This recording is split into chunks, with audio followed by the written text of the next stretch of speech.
Good day, my name is Bluesuit and today we'll be talking about my review of the story-driven turn-based deck-building adventure roguelike RPG known as Deck of Ashes.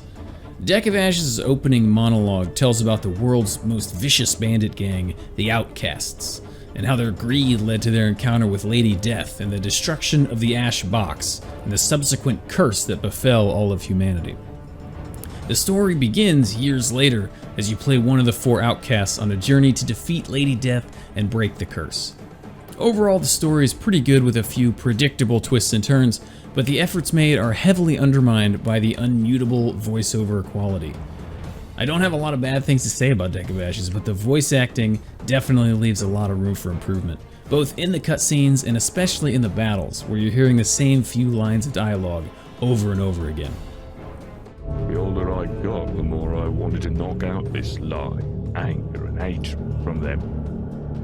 The gameplay in Deck of Ashes, however, is really amazing. Battles require tactical thought to be successful, and there's virtually no waiting on enemies or animations. Developer AYGames has taken the modern deck-building formula and built a turn-based RPG out of it with some roguelike elements. What impressed me the most was the sheer number of cards in the game. With each playthrough, you can choose to play as one of four characters, and each one has a couple dozen cards that are unique to their style. Then there are a couple dozen more general cards that are available to everyone. Additionally, most cards can be upgraded to have all different types of effects, such as additional damage over time or self-healing. It really made each run unique and kept me trying new things until I found out what worked best for me. This was actually a bit of a slow process, because I found the game to be super hard. Admittedly, I'm new to the genre, so that may have been a part of my failures, but I would definitely suggest new players to start off on easy because I was probably 6 or 7 hours into the game before I was able to beat even the first chapter's boss. On normal and hard difficulty, there's permadeath, and what you carry over to your next run is dependent on how you did in your last run. So if you're dying to the first boss over and over, not much is going to carry over.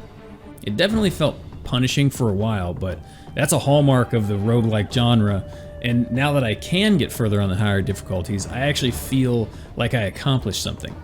Expect a pretty stiff learning curve here, but there's a tooltip for everything, and the game does give you what you need to get better. Something unique about the decks is that your discard pile is called your Ash deck, which has a lot of unique mechanics and interactions. After each battle, you can use your rest points to pull cards back out of your Ash deck into your hand, also known as your battle deck. At first I was pulling every card back into my hand after every match. However, many cards in the game have Ash modifiers, where they actually perform better in your discard pile.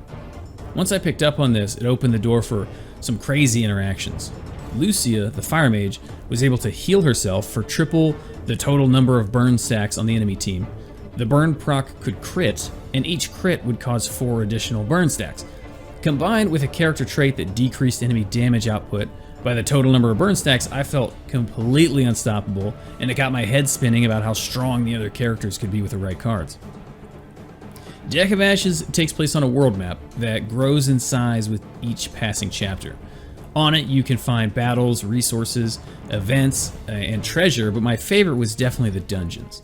There's only 1 or 2 on each map, and I would definitely recommend prioritizing them. They have lots of treasure and battles, and at the end of each one is a mini-boss, guarding a boss chest and the exit. The game's chests unfortunately don't have cards, but card recipes that you'll need to craft. It's an arbitrary extra step that doesn't really change anything in the end game, but adds more difficulty in the early game, where you won't have many cards in your inventory. At the center of the map lies your base camp, that you can quickly teleport back to with your teleportation stone. At it, you'll find your merchant, herbalist, blacksmith, and the Ash Master. Each one serves a valuable function to increase your abilities by bringing them the right resources that you find around the map. A lot of the things you can purchase are better than others, so it's going to take some experimentation to find the buy priority that's best for you. Right now, full price for Deck of Ashes is $15, and it's actually worth a bit more than that. With a roughly 14-hour campaign, a good learning curve to climb, and wonderful artwork, I'm valuing Deck of Ashes at $17 at its full release. And I would recommend it to anyone who enjoys turn-based tactical games, but can also handle the punishment that roguelites offer. After over a year of early access, Deck of Ashes will release on Steam June 9th. It's clear from their patch notes that AYGames has listened to their fan base, and their reward is a very challenging roguelike deck builder that's addictive and worth the price. I hope you enjoyed this review of Deck of Ashes. Come see me on Twitch where you can watch our reviews in progress 5 nights a week. As always, don't forget to like, subscribe, and let me know in the comments what you thought about it. Until next time, peace!